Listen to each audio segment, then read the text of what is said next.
2024 के चुनाव से पहले बड़ा खेला होने को तैयार है। लोकसभा चुनाव से पहले उत्तर प्रदेश में सियासत अपने उफान पर है।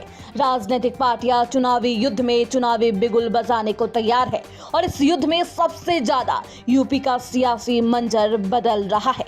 यही चुनाव से पहले खेला होता हुआ नजर आ रहा है। यही नहीं, रामनगरी भी राजनीति से अछूती नहीं रही है। चुनावी मैदान में रामनगरी का क्या महत्व है, ये सियासी जानकार बखूबी जानते हैं और ये बात बसपा प्रमुख को भी बखूबी पता है कि रामनगरी में सबसे ज्यादा फायदा कौन उठा सकता है। तभी तो बसपा प्रमुख ने ऐसी चाल चली है जिसे देख बीजेपी के होश उड़ गए हैं। वो भी सोच रही है कि मायावती के इस तोड़ का जोड़ कहां से लाए। मायावती ने हुक्म का इक्का उतारा है। बीजेपी आलाकमान की रातों की नींद उड़ गई है और उड़े भी क्यों ना। हाल फिलहाल में कमल से उतरकर हाथी की सवारी करने वाले सच्चिदानंद पांडे पर अब मायावती ने भरोसा जताया है।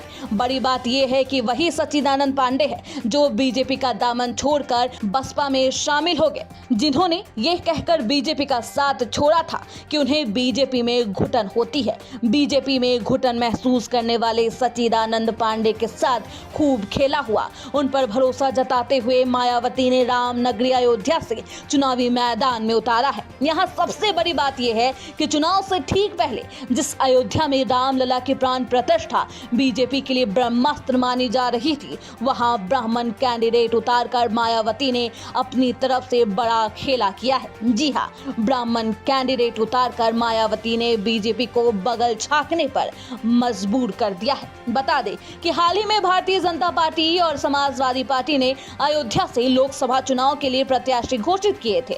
ऐसे में लोगों के मन में उत्सुकता थी कि अयोध्या से बसपा का उम्मीदवार कौन होगा। हालांकि अब बसपा के प्रत्याशी का नाम भी सामने आया। बता दें कि बसपा की ओर से सच्चिदानंद पांडे उर्फ सचिन अयोध्या में भाजपा के लल्लू सिंह और सपा के अवधेश प्रसाद के सामने चुनाव में ताल ठोकेंगे। अब देखना होगा कि रामनगरी की जनता किसके पक्ष में जनादेश देती है। Bureau report, TV7 Bharat.